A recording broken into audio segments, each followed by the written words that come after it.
ಎಲ್ಲರಿಗೂ ವಂದನೆಗಳು. ಕರ್ಣನ ವಿಚಾರವಾಗಿ ಒಂದಷ್ಟು ಸಂಗತಿಗಳನ್ನು ಹಂಚಿಕೊಳ್ಳೋಣ ಎನ್ನುವ ಉದ್ದೇಶದಿಂದ ಕೂಡಿದ್ದೇನೆ. ಈ ಮುಂಚೆಯೂ ಕೂಡ ಮಹಾಭಾರತದ ದೃಷ್ಟಿಯಲ್ಲಿ ಅಥವಾ ವ್ಯಾಸರ ದೃಷ್ಟಿಯಲ್ಲಿ ಕರ್ಣ ಖಳನಾಯಕನಿದ್ದಾನೆ ಎನ್ನುವುದನ್ನು ಲೇಖನದ ಮೂಲಕವಾಗಿಯೂ ಹಾಗೆಯೇ ವಿಡಿಯೋದ ಮೂಲಕವಾಗಿಯೂ ಸಂಗತಿಗಳನ್ನು ಹಂಚಿಕೊಂಡಿದ್ದೆ. ಆ ಸಂದರ್ಭದಲ್ಲಿ ಪರವಿರೋಧವಾದಂತಹ ಚರ್ಚೆಗಳು ನಡೆದಿತ್ತು. ಅದೇ ರೀತಿಯಾಗಿ ಇವತ್ತು ಕೂಡ ಕರ್ಣಭೇದನ ಎನ್ನುವಂತಹ ಸಂಗತಿಯ ಕುರಿತು ಅಭಿಪ್ರಾಯ. ನಮಗೆಲ್ಲ ತಿಳಿದಿರುವಂತೆ ಕೃಷ್ಣ ಸಂಧಾನಕ್ಕಾಗಿ ತೆರಳಿ ಸಂಧಾನ ವಿಫಲವಾದ ಮೇಲೆ ತಿರುಗಿ ಬರುವ ಸಂದರ್ಭ ಕರ್ಣನಲ್ಲಿ ನೀನು ಕುಂತಿಯ ಮಗ, ಆದ್ದರಿಂದ ಪಾಂಡವ ಪಕ್ಷಕ್ಕೆ ಬರಬೇಕು ಎನ್ನುವುದಾಗಿ ವಿನಂತಿಸಿಕೊಳ್ಳುತ್ತಾನೆ ಅಥವಾ ವಿಚಾರವನ್ನು ಹಂಚಿಕೊಳ್ಳುತ್ತಾನೆ. ಆಗ ಕರ್ಣ ಬೇಸರದಿಂದ ತನ್ನ ಸಂದಿಗ್ಧತೆಯನ್ನು ಹೇಳಿಕೊಳ್ಳುತ್ತಾನೆ. ಇದು ಕರ್ಣಭೇದನದ ಸಂಗತಿ. ಆದರೆ ಯಕ್ಷಗಾನದ ದೃಷ್ಟಿಯಲ್ಲಿ ಇದು ಕರ್ಣಭೇದನ, ಮಹಾಭಾರತದ ದೃಷ್ಟಿಯಲ್ಲಿ ಇದು ಕರ್ಣಭೇದನ ಅಲ್ಲ, ಕೇವಲ ಕರ್ಣನ ಮನವೊಲಿಸುವುದಾಗಿತ್ತಷ್ಟೇ. ಭೇದಿಸುವ ಯಾವುದೇ ಉದ್ದೇಶ ಕೃಷ್ಣನಿಗಿಲ್ಲ, ಹಾಗೂ ಕೃಷ್ಣ ಅದನ್ನು ಮಾಡಲೂ ಇಲ್ಲ ಮಹಾಭಾರತದಲ್ಲಿ. ಆದರೆ ಯಕ್ಷಗಾನದಲ್ಲಿ ನಾವು ಪ್ರಸಕ್ತ ಕಾಣುತ್ತಾ ಇದ್ದೇವೆ. ಅಲ್ಲದೆ ಇತ್ತೀಚೆಗೆ ಕರ್ಣ ಕೃಷ್ಣರ ಸಂವಾದ ಅತ್ಯಂತ ಒಳ್ಳೆಯ ರೀತಿಯಲ್ಲಿ ಸಂಕದಗುಂಡಿ ಅವರದ್ದು ಹಾಗೂ ಪವನಣ್ಣಂದು ಸಂವಾದವನ್ನು ಸಾಧಾರಣ ಯಕ್ಷಗಾನ ಪ್ರಿಯರು, ತಾಳಮದ್ದಲೆ ಪ್ರಿಯರು ಕೇಳಿರುತ್ತೀರಿ. ಪ್ರತಿಯೊಬ್ಬರಿಗೂ ಕರ್ಣನ ಸಂಗತಿಗಳನ್ನು, ಕರ್ಣನ ಮಾತುಗಳನ್ನು ಕೇಳುವಾಗ ಒಮ್ಮೆ ಕೃಷ್ಣನ ಮೇಲೆ ಬೇಸರ ಬರುವುದು ಸುಳ್ಳಲ್ಲ. ಆದರೆ ಈ ಚಿತ್ರಣವನ್ನು, ಅರ್ಥಾತ್ ಕೃಷ್ಣ ಕರ್ಣನಿಗೆ ಈ ಸಂಗತಿಯನ್ನು ಹೇಳುವಾಗ ಕರ್ಣ ಸಂದಿಗ್ಧತೆಯನ್ನು ಒಳಗಾದ ಯಾವ ಸಂದರ್ಭ ಉಂಟೋ ಅದನ್ನು ನಮಗೆ ಚಿತ್ರಿಸಿ ಅಥವಾ ಕಲ್ಪಿಸಿಕೊಟ್ಟ ಸಂದರ್ಭ ವ್ಯಾಸಭಾರತದ್ದು, ಕುಮಾರವ್ಯಾಸ ಭಾರತದ್ದು. ಕುಮಾರವ್ಯಾಸ ಸ್ಪಷ್ಟವಾಗಿ ನಾವಿವತ್ತು ಯಕ್ಷಗಾನದಲ್ಲಿ ಕಾಡುವ ಕಥಾನಕವನ್ನು ಒದಗಿಸಿಕೊಟ್ಟವ. ಆಮೇಲೆ ಯಕ್ಷಗಾನ ಅದನ್ನು ಸ್ವೀಕರಿಸಿಕೊಂಡಿತು. ಯಕ್ಷಗಾನದ ಹಾಡಿನಲ್ಲಿ ಇರುವ ಸಂಗತಿಗಳನ್ನೇ ಅರ್ಥಧಾರಿಗಳು ಹೇಳಬೇಕಾದದ್ದು ಅವರ ಧರ್ಮ. ಅದೇ ರೀತಿಯಾಗಿ ಈಗ ಕರ್ಣ ಬದಲಾಗುತ್ತಾ ಹೋಗ್ತಾ ಇದ್ದಾನೆ. ಕುಮಾರವ್ಯಾಸ ಸ್ಪಷ್ಟವಾಗಿ ಉದ್ಯೋಗ ಪರ್ವದಲ್ಲಿ ಹೇಳುವ ಸಂದರ್ಭದಲ್ಲಿ ಕೃಷ್ಣ ಶೌರ್ಯದಲ್ಲಿ ಇದಿರಿಲ್ಲ ಕುಲದಲ್ಲಿ, ಸೂರ್ಯನ ಮಗನೊಡನೆ ಹುಟ್ಟಿದ ವೀರರಗ್ಗದ ಪಾಂಡುತನಯರು ನಿನ್ನ ವೈಭವಕ್ಕೆ ಆರು ಸರಿಯೈ ಕರ್ಣ ನಡೆನಡೆ ಧಾರಣೀಪತಿಯಾಗು ನೀನಿರೆ ವೈರವಿತ್ತಂಡಕ್ಕೆ ಬಳಿಕ ಇಲ್ಲನೆಂದ ಅಸುರಾರಿ. ನೀನು ಈ ಪಕ್ಷಕ್ಕೆ ಬಂದರೆ ಎರಡೂ ಪಕ್ಷ ವೈರವನ್ನು ಕಳೆದುಕೊಳ್ಳುತ್ತದೆ, ನೀನು ಧರಣೀಪತಿ, ನೀನು ರಾಜನಾಗತಿ ಅಂತ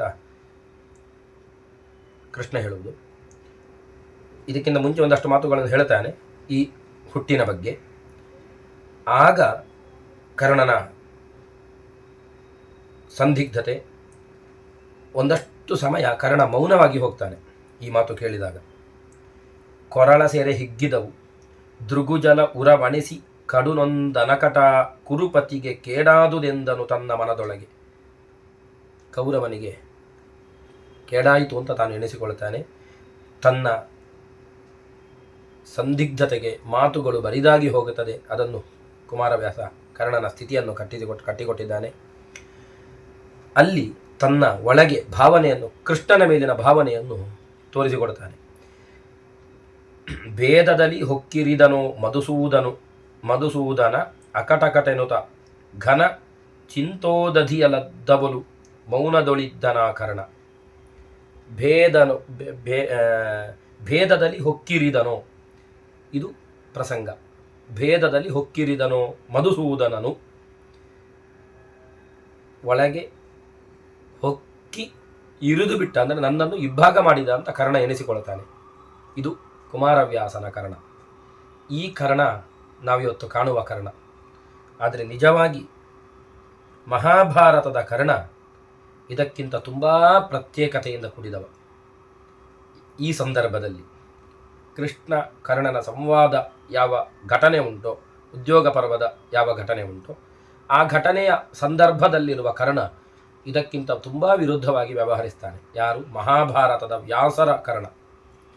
ಮಹಾಭಾರತದಲ್ಲಿ ಕರ್ಣ ಖಳನಾಯಕನೇ, ಇದರಲ್ಲಿ ಯಾವ ಸಂಶಯವೂ ಇಲ್ಲ. ಇಲ್ಲಿ ಮಾತ್ರ ನಾವು ಈಗ ಯಾವ ಘಟನೆಯನ್ನು ಕಂಡುಕೊಂಡಿದ್ದೇವೆಯೋ, ಕರ್ಣನಿಗೆ ಕೃಷ್ಣ ಹೇಳುವ ತನಕವೂ ಕೂಡ ತಾನು ಕುಂತಿಯ ಮಗ ಅಲ್ಲ ಎನ್ನುವುದಾಗಿ ತಾನು ಗುರುತಿಸಿಕೊಂಡಿದ್ದಾನೆ ಕರ್ಣ. ಯಕ್ಷಗಾನದ ಕರ್ಣ ಆಗಲಿ, ಕುಮಾರವ್ಯಾಸನ ಕರ್ಣ ಆಗಲಿ. ಆದರೆ ಮಹಾಭಾರತದ ಕರ್ಣ ಹಾಗಲ್ಲ. ಆತನಿಗೆ ಕೃಷ್ಣ ಹೇಳುವ ಮುಂಚೆಯೇ ತಾನು ಕುಂತಿಯ ಮಗ ಎನ್ನುವುದಾಗಿ ಗೊತ್ತಿತ್ತು. ಆ ವಿಚಾರದ ಕುರಿತು ನಾವು ನೋಡೋಣ. ಈ ಸಂಧಾನವನ್ನು ಮುಗಿಸಿ ಕೃಷ್ಣ ಹೊರಡುವಾಗ ಕರ್ಣನ ಬಳಿ ಬರ್ತಾನೆ. ಕರ್ಣನನ್ನು ರಥದಲ್ಲಿ ಕೂರಿಸಿಕೊಂಡು ಸಾಗುತ್ತಾನೆ. ಆಗ ಮಾತುಗಳು ಪ್ರಾರಂಭ ಆಗ್ತದೆ. ಸುಮಾರು 3 ಅಧ್ಯಾಯಗಳು ಈ ಸಂದರ್ಭದಲ್ಲಿ ಹೇಳಲ್ಪಟ್ಟಿದೆ. ಉಪಾಸಿತಾ ತೇ ರಾಧೇಯ ಬ್ರಾಹ್ಮಣ ವೇದಪಾರಗಾ ತತ್ವಾರ್ಥಂ ಪರಿಪೃಷ್ಟಾಶ್ಚ ನಿಯತೇನ ಅನಸೂಯಯ. ಕರ್ಣನ ಹೊಗಳಿಕೆಯ, ಕರ್ಣನ ಬಗ್ಗೆ ಕೃಷ್ಣನ ಹೊಗಳಿಕೆಯ ಮಾತು. ನೀನು ಉಪಾಸನೆ ಮಾಡುವವನಿದ್ದಿ, ಸಜ್ಜನರನ್ನು ಪ್ರೀತಿಸುವವನಿದ್ದಿ, ತತ್ವಾರ್ಥವನ್ನು ತಿಳಿದುಕೊಂಡವನಿದ್ದಿ. ಆದ್ದರಿಂದ ವೇದ ವಾದಾನ್ ಸನಾತನವಾದ ವೇದಗಳನ್ನು ತಿಳಿದುಕೊಂಡವನಿದ್ದಿ. ಧರ್ಮಶಾಸ್ತ್ರೇಷು ತ್ವಮೇವ ಧರ್ಮಶಾಸ್ತ್ರೇಷು ಸೂಕ್ಷ್ಮೇಷು ಪರಿನಿಷ್ಠಿತ. ಧರ್ಮಶಾಸ್ತ್ರಗಳ ಸೂಕ್ಷ್ಮತೆಗಳನ್ನು ಅರಿತವನಿದ್ದಿ. ಆದ್ದರಿಂದ ನಿನಗೆ ಒಂದು ಸಂಗತಿಯನ್ನು ನನಗೆ ಹೇಳಬೇಕು. ಯಾವುದು ಅಂತ ಕೇಳಿದರೆ, ಕಾನೀನಶ್ಚ ಸಹೋಢಶ್ಚ ಕನ್ಯಾಯಾಂ ಯಶ್ಚ ಜಾಯತೆ ಓಢಾರಂ ಪಿತರಂ ತಸ್ಯ ಪ್ರಾಹುಶಾಸ್ತ್ರವಿದೋ ಜನಾಃ. ಕಾನೀನ ಮತ್ತು ಸಹೋಢ ಎನ್ನುವುದಾಗಿ 2 ಮಕ್ಕಳು. ಹೆಣ್ಣಿಗೆ ಮದುವೆಯ ಮುಂಚೆಯೇ ಮಗುವಾದರೆ ಆ ಮಗುವಿಗೆ ಕಾನೀನ ಅಂತ ಹೆಸರು.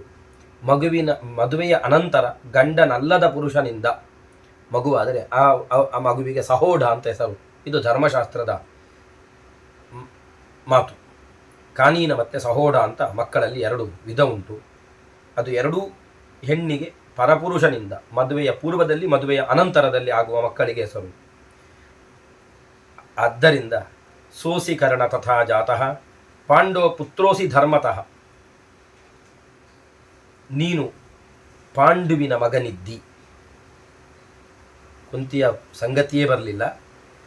ಸೋಸಿ ಸಹ ಅಸಿ ಕರ್ಣ ತಥಾ ಜಾತಃ ಪಾಂಡವ ಪುತ್ರೋಸಿ ಧರ್ಮತಃ. ಧರ್ಮಶಾಸ್ತ್ರದ ದೃಷ್ಟಿಯಲ್ಲಿ ನೀನು ಪಾಂಡುವಿನ ಮಗನಿದ್ದಿ. ನಿಗ್ರಹ ಧರ್ಮಶಾಸ್ತ್ರಾಣ ಏಹಿ ರಾಜ ಭವಿಷ್ಯಸಿ. ಧರ್ಮಶಾಸ್ತ್ರದ ದೃಷ್ಟಿಯಿಂದ ಭವಿಷ್ಯತ್ತಿನಲ್ಲಿ ರಾಜನಾಗುವ ಯೋಗ್ಯತೆ ನಿನಗುಂಟು, ಅಥವಾ ಭವಿಷ್ಯತ್ತಿನಲ್ಲಿ ರಾಜನಾಗುವ ಒಂದು ಸಂಭವ ನಿನಗುಂಟು ಅಂತ ಕೃಷ್ಣ. ಆಮೇಲೆ ಪಿತೃಪಕ್ಷೇ ಚತೇ ಪಾರ್ಥ ಮಾತೃಪಕ್ಷೇ ಚ ವೃಷ್ಣಯ.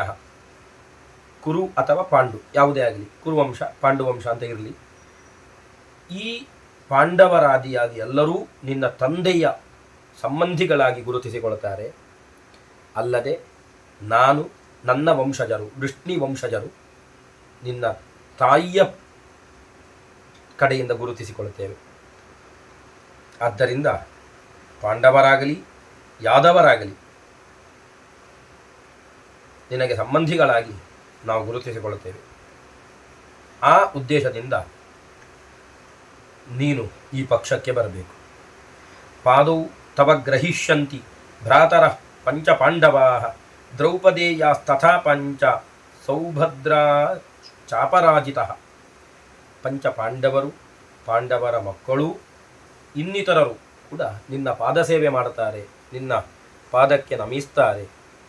ಪ್ರಾಮಾಣಿಕವಾಗಿ ಕೃಷ್ಣ ಹೇಳುವಂತಹ ಮಾತುಗಳು. ಇಲ್ಲಿ ಕೃಷ್ಣನಿಗೆ ಯಾವುದೇ ಕರ್ಣನನ್ನು ಭೇದಿಸಬೇಕು ಅಥವಾ ಇಬ್ಬಾಗ ಮಾಡಬೇಕು, ಕರ್ಣನನ್ನು ಧೃತಿಗಡಿಸಬೇಕು ಅಥವಾ ಯುದ್ಧವನ್ನು ಮಾಡಿಸಬೇಕು ಎನ್ನುವಂತಹ ಸಂಕಲ್ಪಗಳು ಯಾವುದೂ ಇಲ್ಲ. ಕೃಷ್ಣ ಪ್ರಾಮಾಣಿಕವಾಗಿ ಯುದ್ಧವನ್ನು ನಿಲ್ಲಿಸಬೇಕು ಎನ್ನುವ ಪ್ರಯತ್ನವನ್ನು ಮಾಡಲಿಕ್ಕೆ ಬಂದವ. ಅದೆಷ್ಟೋ ಸಂಗತಿಗಳಲ್ಲಿ ನಾವು ಎಣಿಸಿಕೊಳ್ತೇವೆ.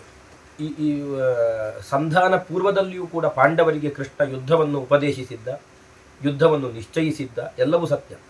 ಆದರೆ ಸಂಧಾನಕ್ಕೆ ಬಂದಂತಹ ಕೃಷ್ಣ ಪ್ರಾಮಾಣಿಕವಾಗಿ ಯುದ್ಧವನ್ನು ನಿಲ್ಲಿಸುವ ಪ್ರಯತ್ನ ಮಾಡಿದ್ದ. ಕೃಷ್ಣ ಕ್ಷಣ ಕ್ಷಣಕ್ಕೆ ಬದಲಾಗುವ, ಹಾಗೆಯೇ ತನ್ನ ತತ್ವನಿಷ್ಠೆಗೆ ತನ್ನನ್ನು ಸಮರ್ಪಿಸಿಕೊಂಡವ, ಯಾವ ರೀತಿಯಲ್ಲೂ ಬದಲಾಗಬಲ್ಲ. ಆದ್ದರಿಂದ ಕೃಷ್ಣ ಅಲ್ಲಿ ಹಾಗೆ ಹೇಳಿದ್ದಾನೆ, ಇಲ್ಲಿ ಕೃಷ್ಣ ಇದೆಲ್ಲವೂ ಇದು ಕೃಷ್ಣನಿಗೆ ಸಂಬಂಧಪಟ್ಟದ್ದಲ್ಲ, ಕೃಷ್ಣ ಬೇಕು ಅಂತಲೇ ಇಲ್ಲಿ ಸುಳ್ಳಾಡಿದ್ದು ಹಾಗೆ ಕಲ್ಪಿಸಿಕೊಳ್ಳುವ ಹಾಗಿಲ್ಲ.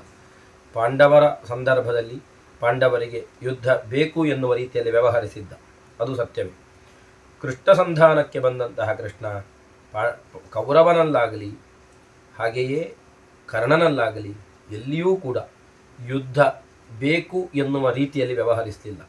ಪ್ರಾಮಾಣಿಕವಾದ ಯುದ್ಧ ನಿಲ್ಲಿಸುವ ಪ್ರಯತ್ನಕ್ಕೆ ತನ್ನನ್ನು ಸಮರ್ಪಿಸಿಕೊಂಡಿದ್ದಾನೆ. ಹಾಗೆ ಇಲ್ಲಿ ಹೇಳಿದಂತಹ ಇಷ್ಟೆಲ್ಲ ಸಂಗತಿಗಳನ್ನು ಹೇಳಿ, ಪಾಂಡವರು ನಿನ್ನ ಅಡಿಯಾಳಾಗಿ ವ್ಯವಹರಿಸ್ತಾರೆ ಮಾತ್ರವಲ್ಲ, ಪಾಂಡವರ ಪುರೋಹಿತರಾದ ದೌಮ್ಯರು ಕೂಡ ನಿನಗಾಗಿ ಯಜ್ಞಯಾಗಾದಿಗಳನ್ನು ಮಾಡ್ತಾರೆ, ಸಣ್ಣ ಸಂಗತಿಯಲ್ಲ. ಅಗ್ನಿಂ ಜುಹೋತು ವೈ ದೌಮ್ಯ ಸಂಶಿತಾತ್ಮ ದ್ವಿಜೋತ್ತಮ ಅದ್ಯತ್ವಾಂ ಅಭಿಷಿಂಚಂತು, ನಾನೇ ನಿನಗೆ ಅಭಿಷೇಕ ಮಾಡುತ್ತೇನೆ ಎನ್ನುವುದಾಗಿ ಅಹಂ ಚ ತ್ವಾಭಿಷೇಕ್ಷ್ಯಾಮಿ ರಾಜಾನಂ ಪೃಥಿವೀಪತಿಯಾಗಿ ನಿನಗೆ ನಾನೇ ಅಭಿಷೇಕ ಮಾಡುತ್ತೇನೆ. ಇಲ್ಲಿಗೆ ಬರಬೇಕು ನೀನು ಪಾಂಡವ ಪಕ್ಷಕ್ಕೆ, ಎರಡೂ ಪಕ್ಷವನ್ನು ಸೇರಿಸಿಕೊಂಡು ನೀನು ಹೋಗಬೇಕು. ಅದರ ವೈಭವವನ್ನು ಕೃಷ್ಣ ಒಂದು ಅಧ್ಯಾಯ ಪೂರ್ತಿ ತೆಗೆದಿಡುತ್ತಾನೆ. ಧೌಮ್ಯರು ನಿನಗೋಸ್ಕರ ಯಾಗ ಮಾಡ್ತಾರೆ, ಪಾಂಡವರ ಪಂಚಕರು ನಿನಗೋಸ್ಕರ ಛತ್ರ ಚಾಮರಾದಿಗಳನ್ನು ಹಿಡಿದುಕೊಳ್ತಾರೆ, ಅಲ್ಲದೆ ಉಪಪಾಂಡವರಾದಂತಹ ಪಾಂಡವರ ಮಕ್ಕಳು ನಿನ್ನ ಸೇವಕರಾಗಿ ವ್ಯವಹರಿಸ್ತಾರೆ. ಇದೆಲ್ಲ ಅಲ್ಲದೆ ದೃಷ್ಟದ್ಯುಮ್ನಾದಿ ಸಂಬಂಧಿಕರು ಕೂಡ ನಿನಗೆ ವಿನಮ್ರರಾಗಿ ವ್ಯವಹರಿಸ್ತಾರೆ. ಹೀಗೆ ಅನೇಕ ವಿಧವಾದಂತಹ ಪಾಂಡವರ ಪಕ್ಷದ ಕರ್ಣನ ಮೇಲಿನ ಅಭಿಮಾನದ ವಿಚಾರಗಳನ್ನು ಕೃಷ್ಣ ಕಟ್ಟಿಕೊಡ್ತಾನೆ. ಈ ಸಂಗತಿಗಳನ್ನು ಕೇಳಿ ಕರ್ಣನ ಪ್ರತಿಕ್ರಿಯೆ ನಮಗೆ, ಕರ್ಣನಿಗೆ ಈ ಸಂಗತಿಗಳೆಲ್ಲವೂ ಅಂದರೆ ಪಾಂಡವ ಪಂಚಕರಲ್ಲಿ ಅಥವಾ ಕುಂತಿಪುತ್ರ ತಾನು ಎನ್ನುವುದು ತನಗೆ ಗೊತ್ತಿದ್ದ ಸಂಗತಿಯನ್ನು ಕರ್ಣನ ಮಾತುಗಳನ್ನು ಕೇಳುವಾಗ ನಮಗೆ ಗೊತ್ತಾಗುತ್ತದೆ. ಅನಂತರದ ಅಧ್ಯಾಯ ಕರ್ಣ ಉವಾಚ, ಕರ್ಣನ ಮಾತು. ಅಸಂಶಯಂ ಸಹೃದಾನ್ ಮೇ ಪ್ರಣಯಾಚ್ಛಾತ್ತಕೇಶವ ಸಖ್ಯೇನ ಚೈವ ವಾರ್ಷ್ಣೇಯ ಶ್ರೇಯಸ್ ಕಾಮತ ತಯೈವ ಚ. ಶ್ರೇಯಃ ಕಾಮತ ತಥೈವ ಚ. ಶ್ರೇಯಸ್ಸಿನಿಂದ, ನನ್ನ ಶ್ರೇಯಸ್ಸಿಗೋಸ್ಕರ ಮಿತ್ರಭಾವದಿಂದ ನೀನು ಮಾತುಗಳನ್ನು ಹೇಳಿದ್ದಿ. ಸರ್ವಂ ಚೈವಾಭಿಜಾನಾಮಿ, ಇದೆಲ್ಲವೂ ನನಗೆ ಗೊತ್ತುಂಟು. ಪಾಂಡೋ ಪುತ್ರೋಸ್ಮಿ ಧರ್ಮತಃ, ನಾನು ಪಾಂಡುವಿನ ಮಗನಿದ್ದೇನೆ, ಧರ್ಮಶಾಸ್ತ್ರಕ್ಕೆ ಅನುಗುಣವಾಗಿ ನಾನು ಪಾಂಡುವಿನ ಮಗನಿದ್ದೇನೆ ಎನ್ನುವ ಸಂಗತಿ ನನಗೆ ಗೊತ್ತುಂಟು. ಸರ್ವಂ ಚೈವಾಭಿಜಾನಾಮಿ, ಎಲ್ಲವೂ ಗೊತ್ತುಂಟು. ಇದು ಕರ್ಣನ ಪ್ರತಿಕ್ರಿಯೆ. ಅಲ್ಲದೆ ಮುಂದೆ ತೆರಳಿ ಕನ್ಯಾಗರ್ಭಂ ಸಮಾಧತ್ತ ಭಾಸ್ಕರಾನ್ ಮಾಂ ಜನಾರ್ದನ ಆದಿತ್ಯವಚನಾಚ್ಚೈವ ಜಾತಂ ಮಾಂ ಸ ವ್ಯಸರ್ಜಯತ್. ಸೂರ್ಯನಿಂದ ಕನ್ಯಾವಸ್ಥೆಯಲ್ಲಿ ನಾನು ಹುಟ್ಟಿ ನನ್ನನ್ನು ಅದೇ ಸೂರ್ಯನ ಮಾತಿಗೆ ಒಳಗಾಗಿ ವಿಸರ್ಜಿಸಲ್ಪಟ್ಟಿದ್ದೇನೆ ನಾನು. ಕರ್ಣ ಹೇಳಿಕೊಳ್ತಾನೆ, ಕೃಷ್ಣ ಎಲ್ಲಿಯೂ ನೀನು ಕುಂತಿಗೆ ಸೂರ್ಯನಿಂದ ಹುಟ್ಟಿದವ ಎನ್ನುವ ಸಂಗತಿಯನ್ನು ಹೇಳಿಲ್ಲ. ಕೃಷ್ಣನ ಒಂದು ಮಾತುಗಳು ಕೂಡ ಸೂರ್ಯನಿಗೆ ಸಂಬಂಧಿತವಾಗಿ ಆಗಲಿ, ಬೇಡ ಕುಂತಿಗೆ ಸಂಬಂಧಿತವಾಗಿ ಆಗಲಿಲ್ಲ. ಕುಂತಿಗೆ ವಿವಾಹಾತ್ ಪೂರ್ವದಲ್ಲಿ ದೂರ್ವಾಸರಿಂದ ಉಪದಿಷ್ಟವಾದಂತಹ ಮಂತ್ರಬಲದಿಂದ ನೀನು ಹುಟ್ಟಿದ್ದಿ ಎನ್ನುವಂತಹ ಸಂಗತಿ ಇಲ್ಲ. ಕರ್ಣ ಮತ್ತು ಕೃಷ್ಣರ ಸಂವಾದದಲ್ಲಿ ಈ ಮಾತೇ ಬರುವುದಿಲ್ಲ. ಆದರೆ ಕೃಷ್ಣ ಹೇಳಿದ ತರುವಾಯ ಕರ್ಣನ ಪ್ರತ್ಯುತ್ತರ ಹೇಗೆ ಅಂತ ಕೇಳಿದರೆ, ನಿನ್ನ ಎಲ್ಲವೂ ಮಾತುಗಳು ನನಗೆ ಗೊತ್ತುಂಟು, ಅದನ್ನು ಮೀರಿ ನೀನು ಯಾವುದು ಧರ್ಮಶಾಸ್ತ್ರದ ಪ್ರಕಾರ ನಾನು ಪಾಂಡವಿಗೆ ಮಗ ಎನ್ನುವುದನ್ನು ನೀನು ಹೇಳಿದ್ದು, ಅದನ್ನು ಮೀರಿದ ಸಂಗತಿಗಳು ನನಗೆ ಗೊತ್ತುಂಟು. ಸೂರ್ಯನಿಂದ ಕುಂತಿಯಲ್ಲಿ ಹುಟ್ಟಿದವ ನಾನಿದ್ದೇನೆ. ಅದೇ ಸೂರ್ಯನಿಂದ ಕುಂತಿಯಲ್ಲಿ ವಿಸರ್ಜಿಸಬೇಕು, ಇವನನ್ನು ಬಿಡು ಅಂತ ಹೇಳಿದ್ದು ಕೂಡ ನನಗೆ ಗೊತ್ತುಂಟು. ಸೋಸ್ಮಿ ಕೃಷ್ಣ ತಥಾ ಜಾತಃ ಪಾಂಡೋ ಪುತ್ರೋಸ್ಮಿ ಧರ್ಮತಃ ಕುಂತ್ಯಾತ್ವಹಂ ಅಪಾಕೀರ್ಣೋ ಯಥಾನ ಕುಶಲಂ ತಥಾ. ಕುಂತಿಯಿಂದ ವಿಸರ್ಜಿಸಲ್ಪಟ್ಟವ, ನಾನು ಕುಂತಿಯಿಂದ ಬಿಡಲ್ಪಟ್ಟವ ಎನ್ನುವುದಾಗಿ ಕರ್ಣ ಹೇಳಿಕೊಳ್ತಾನೆ.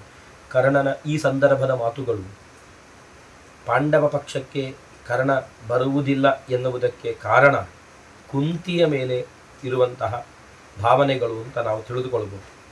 ಕುಂತಿ ನನ್ನನ್ನು ಬಿಟ್ಟಿದ್ದಾಳೆ ಎನ್ನುವ ಕಾರಣಕ್ಕಾಗಿಯೇ ನನಗೆ ಬರಲಿಕ್ಕಿಲ್ಲ ಎನ್ನುವುದಾಗಿ ಆತ ಹೇಳಿಕೊಳ್ತಾನೆ. ಅಲ್ಲದೆ ವಸ್ತುಸ್ಥಿತಿ ಸಂಗತಿಯು ಕೂಡ ಅದೇ ಆಗಿದೆ. ಅಲ್ಲದೆ ಅಧಿರಥ ರಾಧೇಯರಿಗೆ ಮಗನಾಗಿ ಇದ್ದದ್ದರಿಂದ ಅವರನ್ನು ಬಿಡುವ ಹಾಗೂ ಇಲ್ಲ. ತನ್ನ ಸೂತಕುಲದ ಮೇಲೆ ವಿಪರೀತವಾದ ವ್ಯಾಮೋಹ ಕರ್ಣನಿಗೆ ಇಲ್ಲಿಯ ಮಾತುಗಳಿಂದ ಗೊತ್ತಾಗ್ತದೆ. ಸೂತೋ ಹಿ ಮಾಂ ಅಧಿರಥೋ ದೃಷ್ಟ್ವೈವಾಭ್ಯಾನಯದ್ಗೃಹಾನ್ ರಾಧಾಯಾಶ್ಚೈವ ಮಾಂ ಪ್ರಾದಾತ್ ಸೌಹಾರ್ದಾನ್ ಮಧುಸೂದನ. ರಾಧೇಯ ಹಾಗೂ ಅಧಿರಥರ ಪ್ರೇಮದಿಂದ ಬೆಳೆದು ಬಂದವ, ಅವರಿಂದ ಬಿಡುವ ಹಾಗಿಲ್ಲ.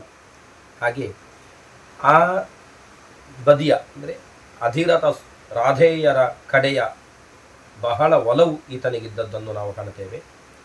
ಕುಂತಿ ತನ್ನನ್ನು ಬಿಟ್ಟಿದ್ದಾಳೆ ಎನ್ನುವ ವ್ಯಥೆ ಈತನಲ್ಲಿದ್ದದ್ದು ನಮಗೆ ಗಮನಕ್ಕೆ ಬರ್ತದೆ. ಆದರೆ ಕೃಷ್ಣ ಹೇಳಿದ ಸಂಗತಿಗಳಿಗಿಂತಲೂ ಜಾಸ್ತಿ ಕರ್ಣನಿಗೆ ಈ ಸಂಗತಿಗಳು ಗೊತ್ತಿತ್ತು ಎನ್ನುವುದನ್ನು ನಾವು ವ್ಯಾಸ ಭಾರತದಲ್ಲಿ ಕಾಣುತ್ತೇವೆ. ಅಲ್ಲದೆ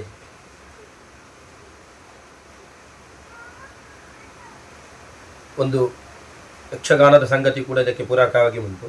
ಮಾಂಚ ಕೃಷ್ಣ ಸಮಾಸಾಧ್ಯ ಕೃತ ಶಸ್ತ್ರ ಸಮುದ್ಯಮ ದುರ್ಯೋಧನೇನ ವಾರ್ಷ್ಣೇಯ ವಿಗ್ರಹಶ್ಚಾಪಿ ಪಾಂಡವೈ. ಪಾಂಡವರ ವಿರೋಧ ದುರ್ಯೋಧನ ನನ್ನನ್ನು ನಂಬಿಕೊಂಡೇ ಇಟ್ಟುಕೊಂಡಿದ್ದಾನೆ. ಆದ್ದರಿಂದ ದ್ವೈರಥ ಅರ್ಜುನನೊಂದಿಗೆ ದ್ವೈರಥ ಯುದ್ಧಕ್ಕೆ ನನ್ನನ್ನು ಇಟ್ಟುಕೊಂಡ ಕಾರಣ ನಾನು ಅದನ್ನು ಕೂಡ ಬಿಡುವ ಹಾಗಿಲ್ಲ. ಪಾಂಡವರ ಪಕ್ಷಕ್ಕೆ ಯಾವ ಕಾರಣಕ್ಕೂ ಬರಲಿಕ್ಕೆ ಸಾಧ್ಯ ಇಲ್ಲ ಎನ್ನುವುದಾಗಿ ಹೇಳ್ತಾನೆ. ಅಲ್ಲದೆ ಅಸಂಶಯಂ ಹಿತಾರ್ಥಾಯ ಬ್ರೂಯಾಸ್ತ್ವಂ ಮಧುಸೂದನ ಸರ್ವಂ ಚ ಪಾಂಡವಾ ಕುರ್ಯುಹು ತ್ವಷಿತ್ವಾನ್ನ ಸಂಶಯ. ದಯವಿಟ್ಟು ಇದನ್ನು ಪಾಂಡವರಿಗೆ ಹೇಳಬೇಡ. ನನಗೆ ಮೊದಲೇ ಗೊತ್ತಿದೆ, ಆದರೆ ಪಾಂಡವರಿಗೆ ಗೊತ್ತಿಲ್ಲ ಎನ್ನುವುದು ನನಗೆ ಗೊತ್ತುಂಟು. ನೀನು ಅದನ್ನು ಹೇಳಲಿಕ್ಕೆ ಹೋಗಬೇಡ. ಪಾಂಡವರಿಗೆ ಗೊತ್ತಾಯಿತು ಅಂತಾದರೆ ಅವರು ಯುದ್ಧದಿಂದ ವಿಮುಖರಾಗುತ್ತಾರೆ. ಅಂದರೆ ಪಾಂಡವರ ಧರ್ಮನಿಷ್ಠೆ ಕರ್ಣನಿಗೆ ಗೊತ್ತಿರುವುದನ್ನು ಈ ಮಾತಿನಲ್ಲಿ ಕಾಣಬಹುದು. ಗೊತ್ತಾದರೆ ಪಾಂಡವರು ನನ್ನೊಂದಿಗೆ ಯುದ್ಧ ಮಾಡಲಿಕ್ಕಿಲ್ಲ. ನೇರವಾಗಿ ನಾನು ಅಣ್ಣ ಅಂತ ಪಾಂಡವರಿಗೆ ಗೊತ್ತಾದರೆ ನನ್ನೊಂದಿಗೆ ಯುದ್ಧಕ್ಕೆ ಅವರು ಮುಖ ಮಾಡಲಿಕ್ಕಿಲ್ಲ. ಅಲ್ಲದೆ ಮಂತ್ರಸ್ಯ ನಿಯಮಂ ಕುರ್ಯಾ ತ್ವಮತ್ರ ಮಧುಸೂದನ ಏತದತ್ರ ಹಿತಂ ಮನ್ಯೆ ಸರ್ವಂ ಯಾದವನಂದನ. ಅದೊಂದು ಉಪಕಾರ ಮಾಡಬೇಕು ಅಂತ ವಿನಂತಿ ಮಾಡಿಕೊಳ್ತಾನೆ. ಪಾಂಡವರಿಗೆ ಅದನ್ನು ಹೇಳಬೇಡ. ಹೇಳಿದರೆ ಅವರು ಧರ್ಮಾತ್ಮಜರಾದಂತಹ ಧರ್ಮಾನುವರ್ತಿಗಳಾದಂತಹವರು ನೇರವಾಗಿ ಅಣ್ಣನಾದ ನನ್ನ ಬಳಿ ಯುದ್ಧಕ್ಕೆ ಮನಸ್ಸು ಮಾಡುವುದಿಲ್ಲ, ವಿಮುಖರಾಗುತ್ತಾರೆ. ಅಲ್ಲದೆ ಯಾಕೆ ಈ ಮಾತುಗಳು ಕರ್ಣನಲ್ಲಿ ಬಂತು ಅಂತ ಹೇಳಿದರೆ, ಇನ್ನು ಮುಂದಿನ ಮಾತುಗಳು ನಮಗೆ ಕರ್ಣನ ಮನಸ್ಥಿತಿಯನ್ನು, ಈ ಸಂದರ್ಭದ ಕರ್ಣನ ಮನಸ್ಥಿತಿಯನ್ನು ನಮಗೆ ತೋರಿಸಿಕೊಡ್ತಾನೆ. ಸ್ಪಷ್ಟವಾಗಿ ಕೃಷ್ಣನಲ್ಲಿ ಹೇಳ್ತಾನೆ, ಸ ಏವ ರಾಜ ಧರ್ಮಾತ್ಮ. ಧರ್ಮಾನಾತ್ಮನಾದಂತಹ ರಾಜ ಶಾಶ್ವತೋಸ್ತು ಯುಧಿಷ್ಠಿರನೇ ಶಾಶ್ವತವಾಗಿರಬೇಕು. ಧರ್ಮಾತ್ಮನಾದಂತಹ ಯುಧಿಷ್ಠಿರ ರಾಜನಾಗಿ ಶಾಶ್ವತವಾಗಿರುತ್ತಾನೆ. ನೇತಾ ಯಸ್ಯ ಹೃಷಿಕೇಶ. ನೀನು ನೇತಾರನಾಗಿರುವಾಗ, ಯೋದ್ಧ ಯಸ್ಯ ಧನಂಜಯ ಅರ್ಜುನನು ಯೋಧನಾಗಿರುವಾಗ, ನಿನ್ನ ನೇತೃತ್ವ ಇರುವಾಗ ಧರ್ಮರಾಜನಂತಹ ರಾಜರು ಶಾಶ್ವತವಾಗಿರಬೇಕು. ಅವರೇ ರಾಜರಾಗಿರು ಯೋಗ್ಯತೆ ಉಳ್ಳವರು ಅಂತ ಮುಕ್ತವಾಗಿ ಹೇಳಿಕೊಳ್ಳುತ್ತಾನೆ. ಅಲ್ಲದೆ ಅನೇಕ ವಿಧವಾದಂತಹ ಪಾಂಡವರ ವೀರರನ್ನು ಹೊಗಳುತ್ತಾನೆ. ಪೃಥಿವಿ ತಸ್ಯ ರಾಷ್ಟ್ರಂಚ ಯಸ್ಯ ಭೀಮೋ ಮಹಾರಥಃ. ಭೀಮಾದಿಗಳನ್ನು ಪ್ರತ್ಯೇಕವಾಗಿ ಗುರುತಿಸಿ ಉಪಪಾಂಡವರನ್ನು, ಪಾಂಡವ ಪಂಚಕರನ್ನು, ದೃಷ್ಟದ್ಯುಮ್ನಾದಿ ಸಂಬಂಧಿಕರನ್ನು ಎಲ್ಲರನ್ನು ಗುರುತಿಸಿ ಗುರುತಿಸಿ ಹೊಗಳುತ್ತಾನೆ. ಮತ್ತೆ ಹೇಳ್ತಾನೆ, ಈ ಯುದ್ಧ ಎನ್ನುವಂತಹ ಯಜ್ಞದಲ್ಲಿ ಶಸ್ತ್ರಯಜ್ಞ ಅಂತ ಕರ್ಣ ಇದಕ್ಕೆ ಹೆಸರು ಕೊಡುವುದು. ಧಾರ್ತ್ರ ರಾಷ್ಟ್ರಸ್ಯ ವಾರ್ಷ್ಣೇಯ ಶಸ್ತ್ರಯಜ್ಞೋ ಭವಿಷ್ಯತಿ, ಅಸ್ಯ ಯಜ್ಞಸ್ಯ ವೇತ್ತಾ ತ್ವಂ ಭವಿಷ್ಯಸಿ ಜನಾರ್ದನ. ಮುಂದೆ ನಡೀಲಿಕ್ಕಿರುವುದು ಶಸ್ತ್ರಯಜ್ಞ. ಆ ಶಸ್ತ್ರಯಜ್ಞದಲ್ಲಿ ನೀನೇ ನೇತೃತ್ವ ವಹಿಸಿಕೊಳ್ಳಲಿಕ್ಕಿದ್ದಿ. ಅಲ್ಲದೆ ಆ ಯಜ್ಞದ ಪೂರ್ತಿ ಚಿತ್ರಣವನ್ನು ಕೊಡ್ತಾನೆ. ಯಜ್ಞಕ್ಕೆ ಆಹುತಿಯಾಗುವವರು ನಾವು ಕೌರವರು. ಕೌರವಾದಿ ದುರ್ಯೋಧನ ಪಕ್ಷದಲ್ಲಿ ಯಾರೆಲ್ಲ ಇದ್ದಾರೋ ಅವರೆಲ್ಲರೂ ನಿನ್ನಿಂದ ನಡೆಯಲ್ಪಡುವಂತಹ ಶಸ್ತ್ರ ಯಜ್ಞಕ್ಕೆ ಆಹುತಿಯಾಗುವವರು. ಹಾಗಾದರೆ ಆ ಯಜ್ಞದ ಲಕ್ಷಣಗಳನ್ನು ಕೂಡ ಕರ್ಣ ಬಹಳ ಚೆನ್ನಾಗಿ ಕಟ್ಟಿಕೊಳ್ತಾನೆ. ಆಧ್ವರ್ಯವಂ ಚತೆ ಕೃಷ್ಣ ಕ್ರತೌ ಅಸ್ಮಿನ್ ಭವಿಷ್ಯಸಿ. ಈ ಯಜ್ಞದ ಅಧ್ವರ್ಯು ನೀನೇ ಇದ್ದಿ. ಹಾಗೆಯೇ ಅರ್ಜುನ ಇದರ ಹೋಮಿಸುವವ. ಹೋಮಕ್ಕೆ ಯಜ್ಞಕ್ಕೆ ಬೇಕಾದ ಸುಕ್ಸುರುವ ಆ ಅರ್ಜುನನ ಗಾಂಡೀವ. ಅಲ್ಲದೆ ಮಂತ್ರಗಳು ಐಂದ್ರಾದಿ ಪಾಶುಪತಾದಿ ಅಸ್ತ್ರಗಳೇ ಆ ಯಜ್ಞದಲ್ಲಿ ಯಜ್ಞಶಾಲೆಯಲ್ಲಿ ಹೇಳಲ್ಪಡುವಂತಹ ಮಂತ್ರಗಳು. ಕರ್ಣ ಆ ಯಜ್ಞ ನಡೆಯುವಂತಹ ಪ್ರಕ್ರಿಯೆಯನ್ನು ವರ್ಣಿಸುವ ಬಗೆ. ಹೀಗೆ ಅನೇಕ ವಿಧವಾಗಿ ಅಲ್ಲಿ ಪ್ರತಿಯೊಬ್ಬರ ಉಪಸ್ಥಿತಿಯ ವೈಶಿಷ್ಟ್ಯವನ್ನು ಅಂದರೆ ಉದಾಹರಣೆಗೆ ಉದ್ಗಾತ ತತ್ರ ಪುನರ್ಭೀಮ ಪ್ರಸ್ತೋತ ಸುಮಹಾಬಲ ಪ್ರಸ್ತೋತನಾಗಿ, ಹಾಗೆಯೇ ಉದ್ಗಾತ್ರವಾಗಿ ಭೀಮ ಮತ್ತು ಅಭಿಮನ್ಯು ಇತ್ಯಾದಿ ಮಹಾವೀರರು ಅಲ್ಲಿದ್ದಾರೆ, ಉದ್ಗಾತ್ರ ಮಂತ್ರ ಹೇಳುವವರು. ಹಾಗೆಯೇ ಪ್ರಸ್ತೋತ ಎನ್ನುವಂತಹ ಒಂದು ಪ್ರಕ್ರಿಯೆ ಮಾಡುವವರು.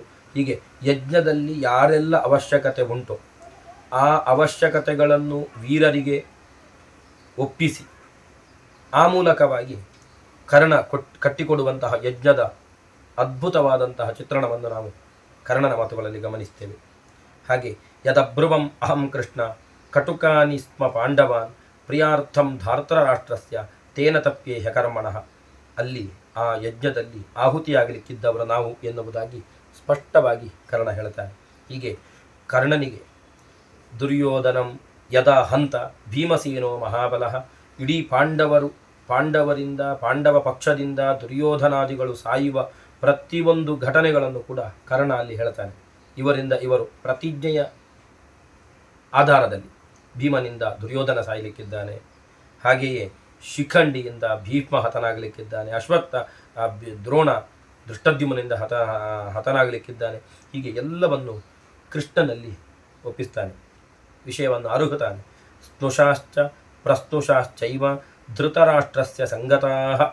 ಹೀಗೆ ಎಲ್ಲರೂ ಕೂಡ ಕೌರವರ ಪರಿವಾರಗಳೆಲ್ಲರೂ ನಷ್ಟ ಜೀವರಾಗುತ್ತಾರೆ, ಎಲ್ಲರೂ ಸಾಯ್ತಾರೆ. ಇದನ್ನು ಪ್ರಾಮಾಣಿಕವಾಗಿ ಕರ್ಣ ಹೇಳಿಕೊಳ್ಳುತ್ತಾನೆ. ಇಲ್ಲಿ ಎಲ್ಲಿಯೂ ಕರ್ಣನಿಗೂ ಕೃಷ್ಣನ ಮೇಲಿನ ವಂಚನೆಗಳು ಕಾಣುವುದಿಲ್ಲ. ಸಮುಪಾನಯ ಕೌಂತೇಯಂ ಯುದ್ಧಾಯ ಮಮ ಕೇಶವ ಮಂತ್ರ ಸಂವರಣಂ ಕುರ್ವನ್ ನಿತ್ಯಮೇವ ಪರಂತಪ. ಆದ್ದರಿಂದ ನೀನು ಈ ರಹಸ್ಯ ವಿಚಾರವನ್ನು ನನ್ನಲ್ಲಿಯೇ ಬಿಡು, ಯಾವುದೇ ಕಾರಣಕ್ಕೂ ಪಾಂಡವರಿಗೆ ಹೇಳಲಿಕ್ಕೆ ಹೋಗಬೇಡ. ಕೌರವರು ಪಾಂಡವರಿಂದ ಎಲ್ಲರೂ ನಾಶವಾಗಲಿಕ್ಕಿದ್ದಾರೆ ಅಂತ ಕರ್ಣನ ಮುಕ್ತವಾದಂತಹ ಅಭಿಪ್ರಾಯಗಳು. ಎಲ್ಲಿಯೂ ಕೂಡ ಕೃಷ್ಣ ಮತ್ತು ಕರ್ಣರು ಪರಸ್ಪರ ವಂಚನೆಯ ಅಥವಾ ಒಂದು ನಾವು ಎಣಿಸಿಕೊಂಡ ಮಾತುಗಳು ಎಲ್ಲಿಯೂ ಆಡುವುದಿಲ್ಲ. ಪ್ರಾಮಾಣಿಕವಾದಂತಹ ಮಾತುಗಳು ಕರ್ಣನಿಗೆ ಹೇಳಿದ್ದು, ಕರ್ಣ ಕೃಷ್ಣನಿಗೆ ಹೇಳಿದ್ದು. ಅಲ್ಲದೆ ಕೃಷ್ಣ ಪುನಃ ಕರ್ಣನಿಗೆ ಹೇಳುತ್ತಾನೆ, ನೀನು ಹೇಗೂ ಬರಲಿಕ್ಕೆ ಮನಸ್ಸು ಮಾಡುವುದಿಲ್ಲ, ಬಂದರೆ ನಿನಗೆ ಶ್ರೇಯಸ್ಸುಂಟು ಅಂತ ಪುನಃ ಒಂದು ಸ್ವಲ್ಪ ಎಚ್ಚರಿಸ್ತಾನೆ. ಒಂದು ಅಧ್ಯಾಯ ಕರ್ಣನಿಗೆ ಪುನಃ ಎಚ್ಚರಿಕೆಯ ಮಾತುಗಳನ್ನು, ಅಂದರೆ ನಿನಗೆ ನಿನ್ನ ಭವಿಷ್ಯವನ್ನು ನೀನು ಕೈಯಾರೆ ಹಾಳು ಮಾಡಬೇಡ ಎನ್ನುವ ಎಚ್ಚರಿಕೆಯ ಮಾತುಗಳನ್ನು ಹೇಳ್ತಾನೆ. ಆದರೆ ಕರ್ಣ ನಯವಾಗಿ ಅದನ್ನು ನಿರಾಕರಣೆ ಮಾಡ್ತಾನೆ. ಜಾನನ್ಮಾಂ ಕಿಂ ಮಹಾಬಾಹು ಸಮ್ಮೋಹ ಇತುಮಿಚ್ಛಸಿ. ಯುದ್ಧ ಆಗಲಿಕ್ಕಿದೆ, ಆದ್ದರಿಂದ ನಾನು ಬರುವ ಹಾಗಿಲ್ಲ, ಬಂದರೂ ಸರಿಯಾಗುವುದಿಲ್ಲ. ಅಲ್ಲದೆ ಭೀಕರವಾದಂತಹ ಒಂದು ಸ್ವಪ್ನವನ್ನು ಕಂಡವನಿದ್ದೇನೆ ಎನ್ನುವುದಾಗಿ ತಾನು ಕಂಡ ಸ್ವಪ್ನದ ಕುರಿತು ಹೇಳ್ತಾನೆ. ಆ ಸ್ವಪ್ನ ಪಾಂಡವರ ಯಶಸ್ಸು, ಕೌರವರ ನಾಶದ ಕುರಿತಾಗಿಯೇ ಕರ್ಣ ಕಂಡಂತಹ ಸ್ವಪ್ನದ ವಿಚಾರಗಳಿರುವುದು. ರಾಜಾನೋ ರಾಜಪುತ್ರಾಶ್ಚ ದುರ್ಯೋಧನ ವಶಾನುಗಾಹ ರಣೇ ಶಸ್ತ್ರಾಗ್ನಿನ ದಗ್ಧ ಪ್ರಾಪ್ಸಂತಿ ಯಮಸಾಧನಂ. ಯಮ ದಿಕ್ಕಿಗೆ ಮುಖ ಮಾಡಿ ನಾವು ಹೋಗುವುದನ್ನು ನಾನು ಸ್ವಪ್ನ ಕಂಡಿದ್ದೇನೆ. ರಾಜನಾಗಿ ಧರ್ಮರಾಜ ಹತ್ತುವುದನ್ನು, ಪ್ರಾಸಾದ ಮಂಟಪಕ್ಕೆ ಹತ್ತುವುದನ್ನು ನಾನು ಸ್ವಪ್ನ ಕಂಡಿದ್ದೇನೆ. ನೂನಂ ಮಹದ್ಭಯಂ ಕೃಷ್ಣ ಕುರುಣಾಂ ಸಮುಪಸ್ಥಿತಂ. ಅಲ್ಲದೆ ದುರಂತಗಳು, ಆಕಾಶದಲ್ಲಿ ನಡೆದ ಉತ್ಪಾತಗಳು ನನಗೆ ಕಂಡಿದೆ. ಕೌರವರ ನಾಶದ ಕುರಿತು ಅದು ಸೂಚನೆಯನ್ನು ಕೊಟ್ಟಿದೆ. ಉತ್ಪಾತಗಳಿಂದ ನಾನು ತಿಳಿದುಕೊಂಡಿದ್ದೇನೆ, ಸ್ವಪ್ನದಿಂದ ನಾನು ತಿಳಿದುಕೊಂಡಿದ್ದೇನೆ. ಹಾಗೆ ಅನೇಕ ವಿಧವಾದ ಲಕ್ಷಣಗಳನ್ನು ಕರ್ಣ ಕೃಷ್ಣನಲ್ಲಿ ಹೇಳಿಕೊಳ್ತಾನೆ. ತಾನು ಕೌರವರ ನಾಶದ ಕುರಿತಾಗಿ ಕಂಡುಕೊಂಡ ಸತ್ಯವನ್ನು ಪ್ರಾಮಾಣಿಕವಾಗಿ ಕರ್ಣ ಅರಗುತ್ತಾನೆ. ತಾನು ಕೃಷ್ಣನಿಗೆ ಹೇಳಿಕೊಳ್ತಾನೆ. ಸಹಸ್ರಪಾದಂ ಪ್ರಾಸಾದಂ ಸ್ವಪ್ನಾಂತೆ ಸ್ಮ ಯುಧಿಷ್ಠಿರ. ನನ್ನ ಸ್ವಪ್ನದ ಕೊನೆಯ ಭಾಗದಲ್ಲಿ ಭವ್ಯವಾದಂತಹ ಪ್ರಾಸಾದಕ್ಕೆ ಯುಧಿಷ್ಠಿರ ಸಾಗುವುದನ್ನು ಕಾಣುತ್ತಾ ಇದ್ದೇನೆ. ಅಧಿರೋಹನ್ ಮಯಾ ದೃಷ್ಟ ಸಹ ಭ್ರಾತೃಭಿರಚ್ಯುತಃ. ತಮ್ಮದಿಂದಿರಿಂದ ಕೂಡಿಕೊಂಡಂತಹ ಯುಧಿಷ್ಠಿರ. ಶ್ವೇತೋಷ್ಣೀಶಾಶ್ಚ ದೃಶ್ಯಂತೆ. ಎಲ್ಲರೂ ಬಿಳಿಯ ಕಿರೀಟವನ್ನು ಧರಿಸಿಕೊಂಡವರಿದ್ದಾರೆ. ಹೀಗೆ ಪಾಂಡವರ ವೈಭವವನ್ನು ನಾನು ಕಂಡಿದ್ದೇನೆ. ಅಷ್ಟು ಮಾತ್ರ ಅಲ್ಲ, ನಮ್ಮ ನಾಶಗಳನ್ನು ಕೂಡ. ಹೇಗೆ? ರಕ್ತೋಷ್ಣೀಶಾಶ್ಚ ದೃಶ್ಯಂತೆ ಸರ್ವೇ ಮಾಧವ ಪಾರ್ಥಿವಾ. ನಾವೆಲ್ಲರೂ ಕೂಡ ಕೆಂಪು ವಸ್ತ್ರದಿಂದ ಆಚ್ಛಾದಿಸಲ್ಪಟ್ಟವರಾಗಿ ಸತ್ತು ಬಿದ್ದದ್ದನ್ನು ನಾನು ಕಂಡಿದ್ದೇನೆ. ಹೀಗೆ ಅಲ್ಲದೆ ಅಲ್ಲಿ 4 ಜನರನ್ನು ಅಶ್ವತ್ಥಾಮ ಕೃಪಶ್ಚೈವ ಕೃತಕರ್ಮ ಸಾತ್ವತಃ. ಈ 4 ಜನರು, ಕೃತವರ್ಮ, ಅಶ್ವತ್ಥಾಮ, ಹಾಗೆಯೇ ಸಾತ್ಯಕಿ ಮತ್ತು ಕೃಪ, ಈ 4 ಜನರು ಬದುಕಿರುವುದನ್ನು ಕೂಡ ನಾನು ಕಂಡಿದ್ದೇನೆ ಅಂತ ಕರ್ಣ ಹೇಳಿಕೊಳ್ತಾನೆ. ಹಾಗೆ ಸಾಯುವವರನ್ನು, ಬದುಕಿರುವವನನ್ನು, ತಾನು ಕಂಡುಕೊಂಡ ಎಲ್ಲ ಘಟನೆಯನ್ನು ಕೃಷ್ಣನ ಮುಂದೆ ಆರಿಸುತ್ತಾನೆ. ಮತ್ತು ಕೃಷ್ಣನ ಮುಂದೆ ಹೇಳಿಕೊಳ್ತಾನೆ. ಆಮೇಲೆ ಕೃಷ್ಣ ಇದೆಲ್ಲವೂ ವಿಧಿ ನಿಯಮ. ಅಪಿತ್ವಾಂ ಕೃಷ್ಣ ಪಶ್ಯಾಮ ಜೀವಂತೋಸ್ಮಾನ್ ಮಹಾರಣಾತ್ ಸಮುತ್ತೀರ್ಣ ಮಹಾಬಾಹೋ ವೀರಕ್ಷತ್ರ ವಿನಾಶನಾತ್. ಎಲ್ಲರೂ ವೀರನಾಶವನ್ನು ಹೊಂದಲಿಕ್ಕಿದ್ದಾರೆ. ಕುರುಕ್ಷೇತ್ರದಂತಹ ಪುಣ್ಯಭೂಮಿಯಾದ್ದರಿಂದ ಎಲ್ಲರಿಗೂ ಸದ್ಗತಿಯಾಗಲಿಕ್ಕಿದೆ. ಇತ್ಯಾದಿ ಅನೇಕ ಧಾರ್ಮಿಕವಾದ ಸಂಗತಿಗಳನ್ನು ಕೂಡ ಹೇಳಿಕೊಳ್ತಾನೆ. ಹೇಳಿಕೊಂಡು ಕೃಷ್ಣನನ್ನು ಬೀಳ್ಕೊಡ್ತಾನೆ. ಕಳಿಸುವಾಗ ಕರ್ಣ ಕೊನೆಯ ಮಾತು ಮತ್ತು ನಮಗೆ ಆಶ್ಚರ್ಯವನ್ನು ಒದಗಿಸ್ತದೆ. ಒಂದು ವೇಳೆ ಬದುಕಿದ್ರೆ ಇನ್ನೊಮ್ಮೆ ಕಾಣೋಣ. ತತಸ್ವರಥ ಇತ್ಯುಕ್ತ್ವಾ ಮಾಧವಂ ಕರ್ಣಃ ಪರಿಷ್ವಜ್ಯ ಚ ಪೀಡಿತಂ ವಿಸರ್ಜಿತಃ ಕೇಶವೇನ ಅಪಿತ್ವಾಂ ಕೃಷ್ಣ ಪಶ್ಯಾಮಿ ಜೀವಂತೋಸ್ಮಾನ್ ಮಹಾರಣಾತ್. ಒಂದು ವೇಳೆ ಮಹಾರಣದ ಈ